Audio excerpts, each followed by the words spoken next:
I'm Jackie Johnson, and I teach interior design at Weber State. I've been here 18 years, and I teach sustainability too. It's hard materials.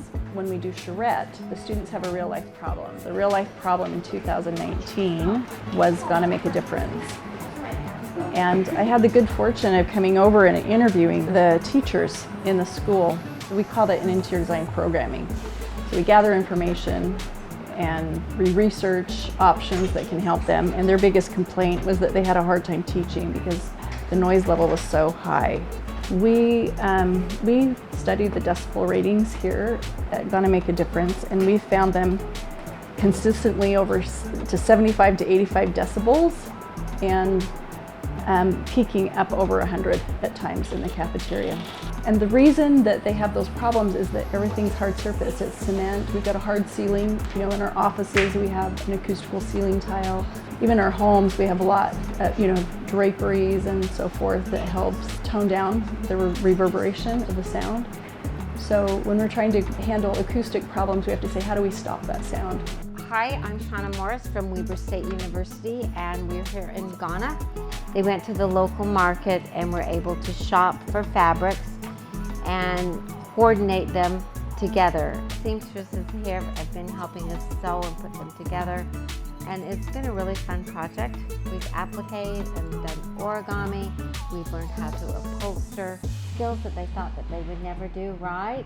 These are typical Ghanaian fabrics.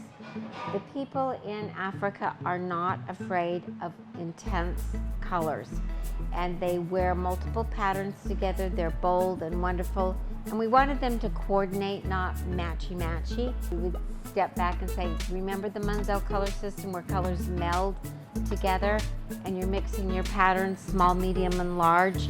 And once they got into the fact that it doesn't need to match, that when you start putting these patterns together, they just play off of each other. I'm Diane Van Leeuwen. I'm an interior design major, and I'm in Ghana to help create acoustical solutions for the school and the cafeteria. My solution was to have hanging clouds that came down from the ceiling. It is a baffle. It's a shape that has batting and fabric covering it so it can grab the sound and not let it bounce all over. So not everything measures like we thought it was going to measure. We measured stuff out without realizing some of the things in the ceiling. After they started the construction of trying to hang stuff, they realized where some of the beams were and where some of the beams weren't where we wanted them, so we had to just adjust that way. So we've designed these on a cabling system, but we want them to have the ability, we've got J-hooks that these are hooking to so they can actually remove them. If they felt like they needed to be washed, they could, or they can at least be swept. So we use stainless steel cabling that we brought from the US. The students have all learned how to crimp cable and thought about how we're going to attach that with eye hooks and so forth. This has been the opportunity to serve here, so it's made me think about where I can serve when I get back into my own community.